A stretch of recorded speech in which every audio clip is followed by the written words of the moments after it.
Co-regulation weaves sturdy relationships and collaborative societies. So let's talk about it. Co-regulation builds capacity. The more intensity and complexity we can handle, the less we get overwhelmed and the better we do, collectively and as individuals. Co-regulation skills improve our health, reduce our medical costs, build collaborative relationships, and increase our capacity for conflict resolution and problem solving. To regulate means to shift gears in our nervous system so we can calm down, rev up, or adjust for communication exactly as needed. That way, we do not waste energy being too revved up when it's time to calm down for sleep, or waste time because we can't get ourselves going, or annoy our communication partners with talk that's too fast or too slow or misattuned. External regulation means we get help regulating ourselves. In self-regulation, we regulate on our own. In co-regulation, or mutual regulation, we regulate together.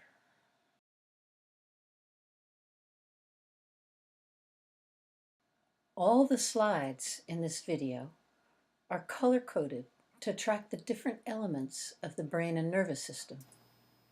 Blue. We downshift to relax, drop anxiety, digest our food, or go to sleep. Magenta. We rev up different amounts to get out of bed in the morning, to cook dinner, or to run for our lives.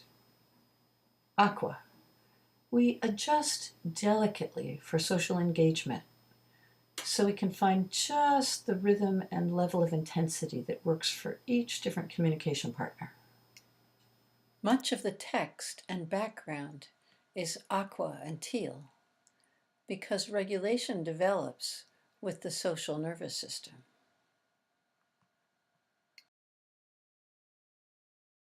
In this video, you will see smaller circles and bigger ovals. Bigger ovals indicate more capacity for regulation.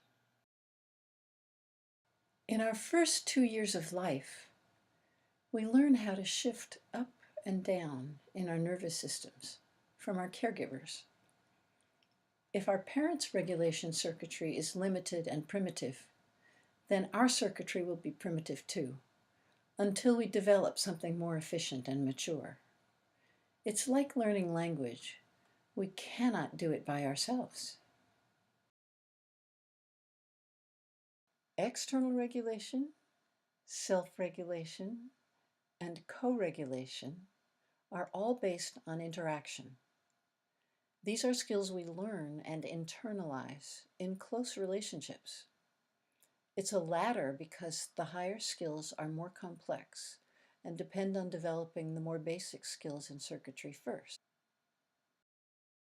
Global downregulation is the one primitive strategy we are born with.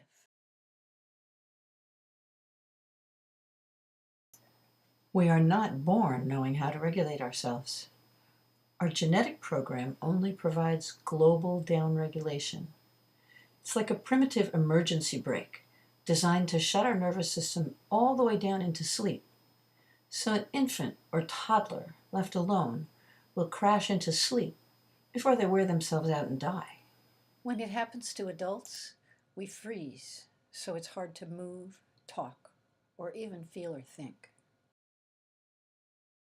In external regulation, we rev up, calm down, or adjust for communication together with another nervous system, hopefully one that is healthy, more developed, and better regulated than ours. It's often a nonverbal transmission of new circuitry, like learning partner dancing. We learn by imitation and by feel and by being soothed by another. It may even be a dog or a cat or a horse. Touch and cuddling and sound like lullabies or chants or cheers can help us shift gears together. External regulation is what we do with people we care about when they're having a hard time. As a baby Who helped you calm down, wake up, connect, or go to sleep? As a child, who put you to bed just right? Now, who helps you downshift out of fight or flight? Who gets you to engage and enjoy yourself when you're depressed or isolated? Who holds you when you cry? Who helps you articulate or contain your feelings? Managing our own arousal and emotions without external support is an essential skill. It gives us choice about how we behave. We do not learn self-regulation by ourselves. We learn it mostly unconsciously, in relationships, through attunement and mirroring a better regulated nervous system. We entrain with the other person's circuitry and make it our own. Once we internalize new skill patterns, we can use them in our own self-regulation. Civilized society means living near other humans without a lot of primitive fighting and killing. It requires that we can self-regulate enough to avoid constant threat responses. Both solo and relational self-regulation strategies are useful. Solo strategies involve turning away from people to settle ourselves, motivate ourselves, or to feel better. Relational strategies involve turning toward relationships to settle ourselves, motivate ourselves, or to feel better. The person you turn to in your mind may be real or imagined, dead or alive, but their opinion matters to you, even when they're not around.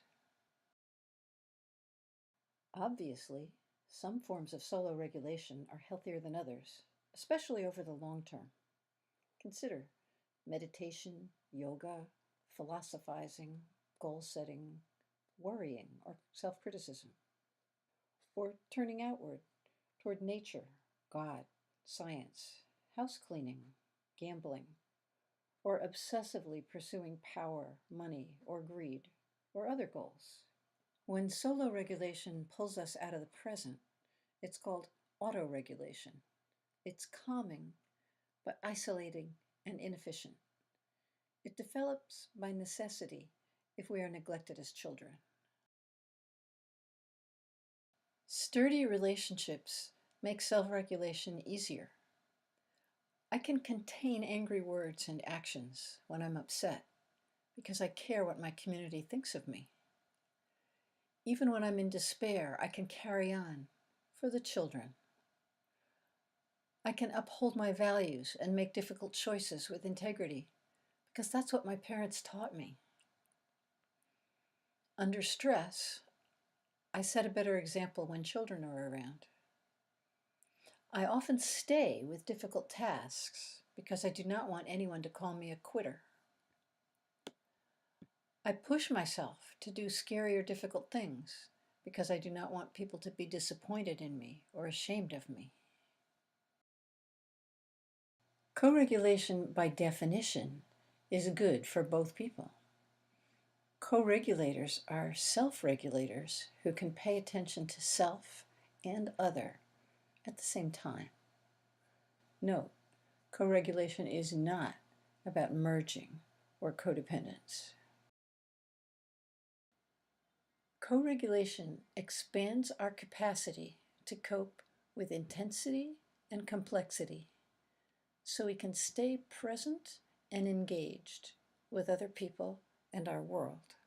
Regulating together, it's easier to calm down, digest our food, and sleep well, to stay engaged with complex tasks, to make good decisions, to build sexual arousal, to face our grief and cry, to laugh and clear shame, to heal from trauma.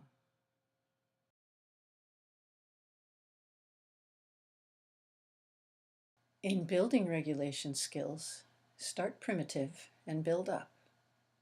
In using the skills, try the more evolved, more efficient skills first. Building co-regulation opportunities into our lives and relationships makes sense. Together, we can handle more intensity and complexity than we can on our own.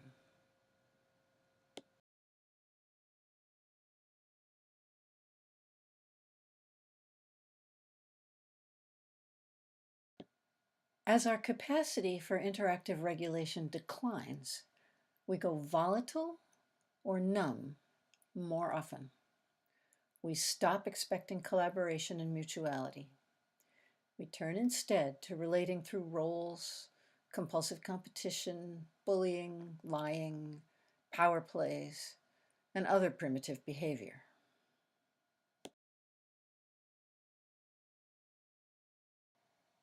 When our early caregivers are upsetting or neglectful, we learn to turn away from people to regulate ourselves. We become solo regulators because it's our only option.